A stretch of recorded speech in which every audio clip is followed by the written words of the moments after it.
ಸತ್ಯ ಯುನಿಲೆಟ್ ಅಲ್ಲಿ full Moon sale June 29 ಒಂದು ದಿನ ಮಾತ್ರ. ಸತ್ಯ ಯುನಿಲೆಟ್.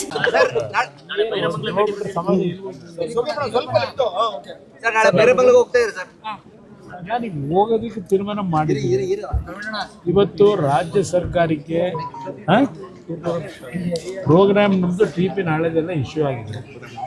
ನಾನು ರಾಜ್ಯ ಸರ್ಕಾರಕ್ಕೆ ಈಗಲೂ ಹೇಳ್ತಕ್ಕಂಥದ್ದು, ರಾಜ್ಯ ಸರ್ಕಾರಕ್ಕಿಂತ ಹೆಚ್ಚಾಗಿ ಈಗಿನ ರಾಜ್ಯದ ಮುಖ್ಯಮಂತ್ರಿಗಳಿಗೆ ಹೇಳೋದು, ಜನಾಭಿಪ್ರಾಯದ ವಿರುದ್ಧವಾಗಿ ಯಾಕೆ ಹೋಗ್ತೀನಿ. ನಾನು ಇಲ್ಲಿ ಈ ಒಂದು ವಿಷಯವನ್ನು ವೈಯಕ್ತಿಕವಾದಂಥ ಪ್ರತಿಷ್ಠೆಯಾಗಿ ತಗೊಂಡಿಲ್ಲ. 2007 ನಾನೀಗಾಗಲೇ ಮೊನ್ನೆ ಪ್ರಶ್ನೆ ಹೇಳಿದ್ದೀನಿ, ಜುಲೈ 30, 31 ಏನೇನು ಮಾತನಾಡಿದ್ರು ಕಾಂಗ್ರೆಸ್ ನಾಯಕರು, ಇದೇ ಶಿವಕುಮಾರ್ ಅವರ ಸಮೇತವೇ ಅಸೆಂಬ್ಲಿಯ ದಾಖಲೆಗಳಲ್ಲಿ ರೆಕಾರ್ಡ್ ಆಗಿದೆ ಕಲಾಪ. ಅದಕ್ಕೆ ಉತ್ತರ ನಾನೇನು ಕೊಟ್ಟಿದ್ದೇನೆ ಅದು ಸಹ ದಾಖಲಾತಿದೆ. ಅವತ್ತು ಇವರೆಲ್ಲರೂ ವಿರೋಧ ಮಾಡೋದ ಹಿನ್ನೆಲೆಯಲ್ಲಿ ನಾನು ಟೌನ್ಶಿಪ್ ಬಗ್ಗೆ ನಿರಾಸಕ್ತನಾದೆ, ಅಲ್ಲಿಗೆ ನಿಂತೋಯ್ತು.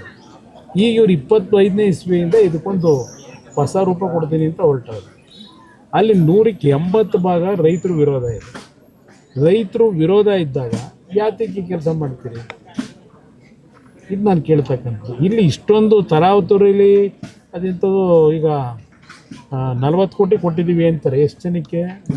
ಅಲ್ಲ 18 ಕೋಟಿ 40 ಜನಕ್ಕೆ ಕೊಟ್ಟಿದ್ದೀವಿ ಅಂತ. ಆ ಒಂದು ಭಾಗ ನೋಟಿಫಿಕೇಶನ್ ಏನು ಮಾಡವ್ರೆ, ಅಲ್ಲಿ ಈಗ ಅರ್ಜಿ ಕರೆದಿರ್ತಕ್ಕಂಥದ್ದು, ನೋಟಿಸ್ ಕೊಟ್ಟಿರ್ತಕ್ಕಂಥದ್ದು ಸುಮಾರು 700 ಜನದ ಮೇಲಿದ್ದಾರೆ. 700 ಜನಕ್ಕೆ ಇವು ಇಷ್ಟೆಲ್ಲ ಹಿಂಸೆ ಕೊಟ್ಕೊಂಡು, ಕಾಂಗ್ರೆಸ್ ಪುಡಾರಿಗಳನ್ನೆಲ್ಲ ಬಿಟ್ಕೊಂಡು ಕನ್ವಿನ್ಸ್ ಮಾಡಿ ಯಾರನ್ನೋ ಕರ್ಕೊಂಬಂದು ದುಡ್ಡು ಕೊಡೋಕೆ ಹಂಚಕೊಳ್ತವ್ರಲ್ಲ, ಆದರೂ ಸಹ ಜನ ಬಂದಿಲ್ಲ. ಅಂದರೆ ಇಷ್ಟು ದಿವಸ ಆದರೂ ಅಲ್ಲಿ ಅಭಿಪ್ರಾಯ ಏನಿದೆ ಅನ್ನೋದನ್ನ ಅರ್ಥ ಮಾಡ್ಕೋಬೇಕು. ಬಿಡಿ, ಯಾವುದೇ ಸರ್ಕಾರ ಜನವಿರೋಧಿ ನೀತಿ ಮಾಡಿದ್ರೆ, ಅದರಲ್ಲೂ ವಿಶೇಷವಾಗಿ ರೈತರ ಬಗ್ಗೆ ಗೌರವ ಕೊಡದೇ ಇದ್ದರೆ ಆ ಸರ್ಕಾರಗಳು ಧೂಳಿಪಟ ಆಗ್ತವೆ ಅನ್ನೋದನ್ನು ಹಲವಾರು ನಿದರ್ಶನ ಕೊಡಬಲ್ಲ.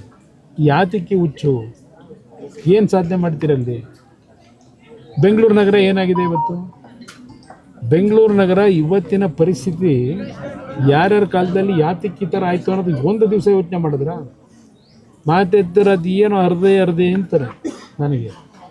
ಇವರೆಲ್ಲ ಅರ್ಧಿದ್ದೇನು ಹಿಂದೆ ಇವರ ಹಲವಾರು ತಪ್ಪು ನಿರ್ಧಾರಗಳು, ಸ್ವೇಚ್ಛಾಚಾರವಾಗಿ ಟೌನ್ ಪ್ಲ್ಯಾನಿಂಗ್ ಇಲ್ಲದೆ, ಯಾವುದೇ ಮಾಸ್ಟರ್ ಪ್ಲ್ಯಾನ್ಗಳು ಇಟ್ಕೊಳ್ಳದೆ ಸ್ವೇಚ್ಛಾಚಾರವಾಗಿ ನಡೆಸೋದಾರಲ್ಲ ಒಂದು 5 ವರ್ಷದ ಸರ್ಕಾರದಲ್ಲಿ, ಆಗ ಅದರ ಫಲ ಇವತ್ತು ಬೆಂಗಳೂರು ನಗರದ ನಾಗರಿಕರು ಅನುಭವಿಸ್ತಾ ಇದ್ದಾರೆ.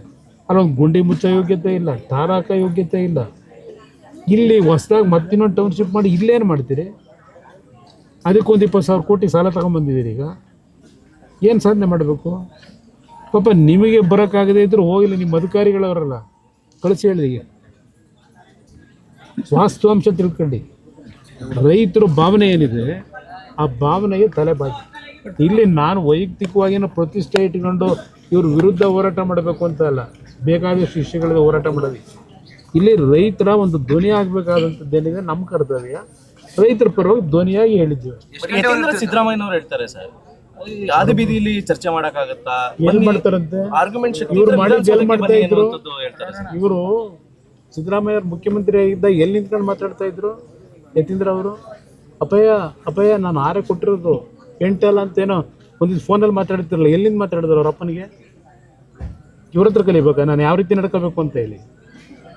ಜನಗಳ ಮುಂದೆ ಬನ್ನಿ ಅಂತ ಕರೆದ್ರೆ ಜನಗಳು ಬೀದಿ ಅವರು ಬೀದಿಲಿ ಬಿದ್ದಿರೋ ಜನಗಳು, ರೈತರು. ನಾನು ರೈತರ ಸಮ್ಮುಖದಲ್ಲಿ ನಡೀಲಿ ಅಂತ ಹೇಳಿರೋದು.